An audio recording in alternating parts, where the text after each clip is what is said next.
फिर से एपी के कुछ क्वेश्चन को ही सॉल्व करने वाले हैं।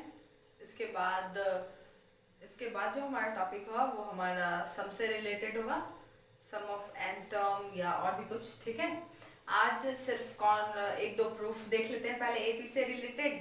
लास्ट टर्म से अगर कोई चीज फाइंड करना हो, यानी लास्ट का 11 टर्म 10 टर्म ऐसे फाइंड करना हो, उसको देख लेंगे। ठीक है, सबसे पहले हम पहला प्रूफ ही क्वेश्चन में देखेंगे। सबसे पहले दिया हुआ है in the given AP if the p term is q and the q term is p then so that n term is p plus q minus n। यानी कि दिया गया है कि p वाला जो टर्म है यानी p टर्म जो है वो q के इक्वल है और q टर्म जो है वो p के इक्वल है। देन शो करना है, क्या शो करना है हमें, n टर्म जो होगा वो p plus q minus n होगा। ठीक है, अगर हम मान लेते हैं कि टी पी यानी पी टर्म अगर निकाला जाए तो क्या होता है, a plus N minus one लिखते हैं तो हम यहाँ क्या लिखेंगे, p minus one into D. अगर निकालते हैं क्यू टर्म तो T Q is equal to क्या होगा, a plus Q minus one into D. इस तरीके से होगा, क्लियर है। अब कह रहा है ये यानी कि p वाला जो टर्म है वो हमारा इक्वल है किससे, q से इक्वल है, और अगर जो q वाला है वो हमारा p से इक्वल है। ठीक है, यानी कि a plus P minus one into D is equal to Q, ये पहला इक्वेशन। और दूसरा इक्वेशन है a plus Q minus one into D is equal to P. अब क्या करते हैं, subtract equation one from equation two, यानी वन को माइनस करेंगे किसमें, टू में। टू में माइनस करना है, टू हमारा क्या है पहले लिख लेते हैं, a plus Q minus one into D is equal to P, यही है। अब क्या करेंगे, माइनस करना है, इधर वाला टर्म माइनस करेंगे तो minus a plus P minus one into D is equal to इधर क्या हो जाएगा हमारा माइनस क्यू। इस तरीके से होगा, यानी कि सेकेंड वाला जो इक्वेशन था वो यहाँ लिखा गया। फर्स्ट वाले इक्वेशन में जो लेफ्ट के साइड था वो लेफ्ट वाले में माइनस गया और जो राइट वाला था वो हमारा राइट वाले में माइनस किया गया। ठीक है, अब ये अगर देखा जाए तो क्या होगा हमारा a plus Q into D, Q D होगा माइनस डी होगा, इस तरीके से हो जाएगा। फिर इधर का देखा जाए तो माइनस और ये हो जाएगा a plus P D minus D, इस तरीके से होगा। उधर देखा जाए तो p माइनस यू, इस तरीके से होगा। आगे करते हैं a plus Q D minus D, minus से ब्रैकेट तोड़ लेते हैं तो माइनस a, ठीक है, और फिर इसके बाद क्या होगा माइनस पी डी, फिर माइनस माइनस प्लस डी, इस तरीके से होगा is equal to P minus q, ऐसे होगा। आगे क्या है, plus d minus d cancel, minus a plus a cancel, यानी हमारे पास बचा q d plus, sorry plus नहीं है माइनस है, p d is equal to P minus Q, इस तरीके से। अब क्या है, दोनों से अगर d कॉमन ले लिया जाए तो क्या बचेगा हमारे पास, d कॉमन लिया जाए तो q minus P is equal to P minus Q, इस तरीके से। q माइनस पी है, p माइनस क्यू, अगर माइनस वन कॉमन ले लिया जाए तो क्या होगा,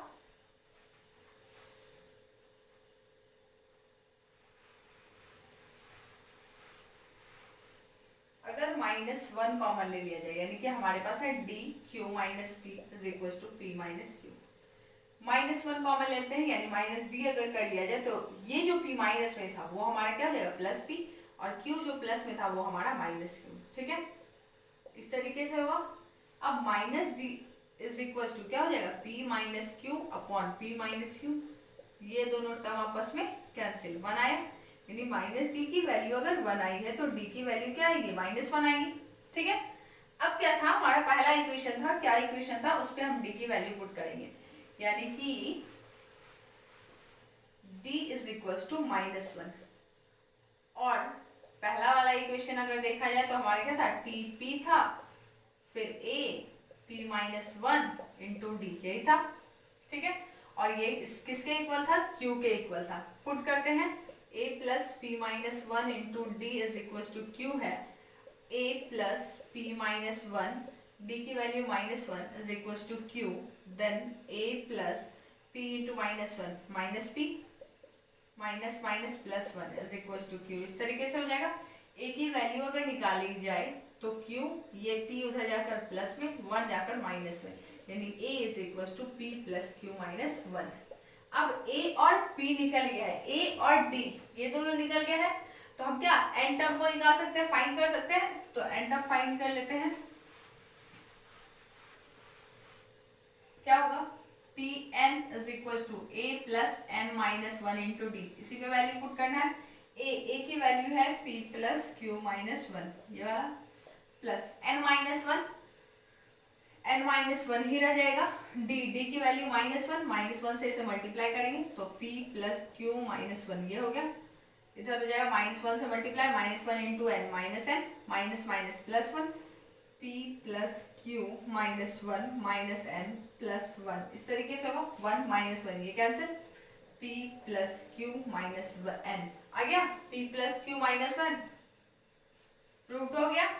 यानी कि जो क्वेश्चन में दिया गया था, क्या दिया गया था, सबसे पहला हमारा था p टर्म जो है वो q है और q वाला जो है वो p के इक्वल है। तो नॉर्मली हम लास्ट टर्म के बारे में पहले पढ़ चुके थे कि a plus n minus 1 into D होगा, उस इक्वेशन को पुट किया गया, फाइनली दोनों को सॉल्व किया गया तो d की वैल्यू आई। d की वैल्यू किसी एक इक्वेशन पे अगर पुट करते हैं a की वैल्यू आती है। a और d अगर ये दोनों हमारे पास है तो हम किसी भी टर्म को निकाल सकते हैं। n टर्म निकालना था, निकाल लिए, ठीक है। चलिए दूसरे क्वेश्चन को देखते हैं।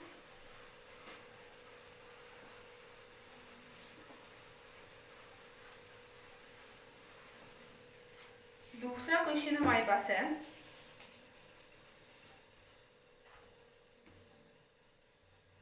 सबसे पहले हम देख लेते हैं कि nth term from and, nth term from and, पीछे से अगर कोई nth टर्म निकालना हो तो वो हमारा निकलता है l minus n minus 1 d, इस तरीके से, ठीक है। अब क्या है, इस पे क्वेश्चन क्या दिया गया है, find the 11th term from the end, find the 11th term from and, ठीक है, ऑफ AP। कौन सा AP है हमारे पास, AP है हमारे पास 10 7 4 डॉट डॉट डॉट, उसके बाद दिया गया -62, ठीक है। यानी कि पीछे से अगर n टर्म, ऐसे नॉर्मली हम nth टर्म निकालते थे आगे से, अगर पीछे से निकालना कि पीछे से 11वां टर्म क्या होगा, 10वां टर्म क्या होगा, तो उसे फाइंड करने के लिए हम ये फॉर्मूला नॉर्मली यूज कर सकते हैं, l minus n minus 1 into D, ठीक है। अब क्या कह रहा है कि जो हमारा l है वो हमारा लास्ट टर्म होगा। लास्ट टर्म क्या है, -62, तो हम लिख सकते हैं यहाँ पे 11th term is equals to क्या होगा, l minus n minus 1 into D, यही होगा। लास्ट टर्म हमारे पास क्या है, 62, -62 लिखा गया है, माइनस n क्या निकालना है, n हमारा 11 टर्म है तो 11 लिखा गया, -1 d की वैल्यू क्या है, d अगर निकाला जाए तो AP हमारे पास 10 7 4, इस तरीके से, तो d अगर निकाला जाए तो A2 माइनस A1 यानी कि 7 माइनस 10 यानी कि -3, ठीक है। तो हमारा -62 माइनस 11 माइनस 1 और d की वैल्यू -3 पुट कर लेते हैं, -62 माइनस 11 से माइनस किया जाए तो कितना आएगा, 10 इंटू -3 -30, -62 माइनस प्लस 30, अब माइनस किया जाए -32, क्लियर है। यानी पीछे से जो 11वां टर्म होगा वो हमारा क्या होगा, -32 होगा, ठीक है। चलिए आगे नेक्स्ट क्वेश्चन देखते हैं।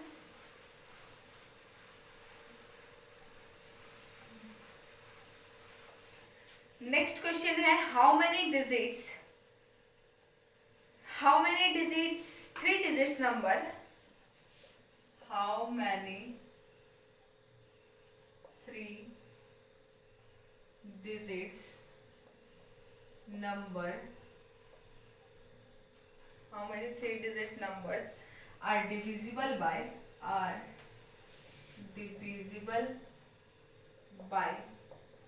7। यानी कह रहा है कि 3 अंकों की संख्या में टोटल कितने 3 अंक की संख्या है जो कि 7 से डिवाइड होगी। सबसे पहला अगर स्मॉलेस्ट 3 डिजिट नंबर लिया जाए तो क्या होगा, 100, ये होगा हमारा। अब इसे पहले 7 से चेक कर लेते हैं, 7 से ये डिवाइड होगा कि नहीं। 7 से 1 बार में नहीं, अगर 30 के जगह पे क्या होना चाहिए 5, यानी कि 105 अगर हो, पहला 3 डिजिट नंबर अगर 105 लिया जाए तो वो 7 से डिवाइड हो जाएगा। 7 1 जा 7, 7 5 35, ठीक है। अब क्या है, इसके बाद 7 से डिवाइड होने वाला, 7 इसमें ऐड कर दिया जाए तो 112 होगा, ठीक है। डॉट डॉट डॉट आगे से आगे बढ़ेंगे, लार्जेस्ट क्या होगा हमारा 999 होगा, इसे 7 से डिवाइड कर लेते हैं।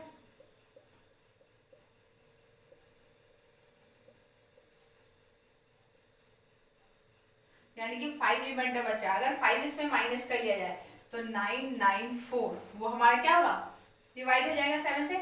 अब हमें एपी मिल गया है। जब एपी मिल गया है तो हमें क्या नंबर ऑफ टर्म फाइंड करना है, टोटल कितने ऐसे डिजिट्स हैं तो n फाइंड करना है। लास्ट टर्म डायरेक्टली पुट कर देते हैं, tn is equal to a plus N minus 1 into D, यही होगा। tn लास्ट टर्म हमें पता है 994, ये होगा। a हमारे पास क्या है, पहला टर्म 105 है, प्लस n नहीं पता है -1, d की वैल्यू अगर 112 माइनस किया जाए 105 तो 7 आएगा। 994 माइनस 105 इज इक्वल टू, ये प्लस में था इधर आके माइनस हो गया, n माइनस 1 इंटू 7। आगे सॉल्व कर लिया जाए,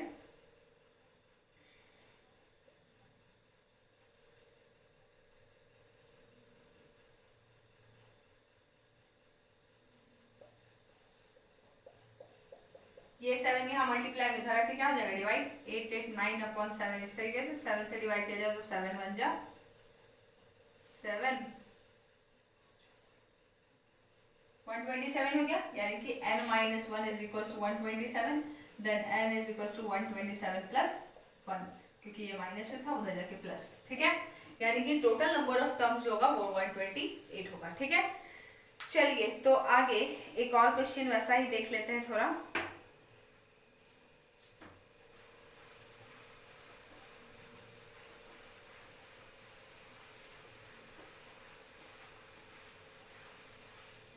दिया गया है how many multiples of 4 lie, how many multiples of 4 lie between 10 and 250।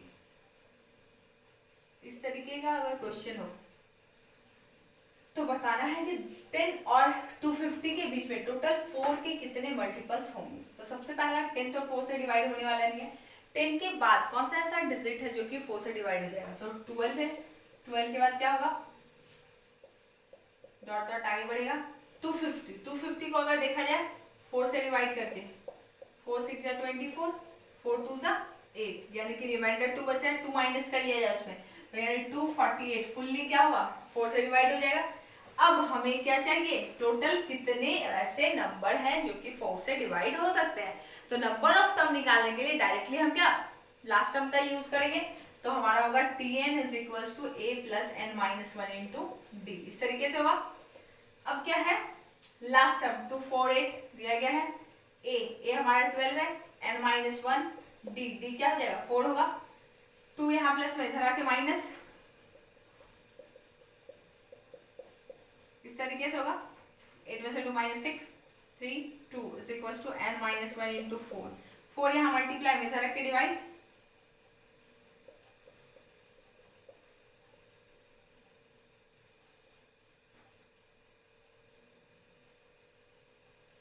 n minus 1 is equal to 59, therefore n is equal to 59 plus 1 यानी 60। क्लियर है। चलिए तो आज जितने भी लास्ट टर्म से रिलेटेड प्रॉब्लम थे क्लियर हो चुके हैं आज तक। अब अगले दिन हम कुछ सम से रिलेटेड करेंगे, ठीक है। यानी total number of sum of terms निकालना है या और भी कुछ निकालना हो तो उसे फाइंड कैसे किया जाता है वो अब नेक्स्ट वीडियो में बताऊंगी मैं। आज के लिए इतना ही, धन्यवाद।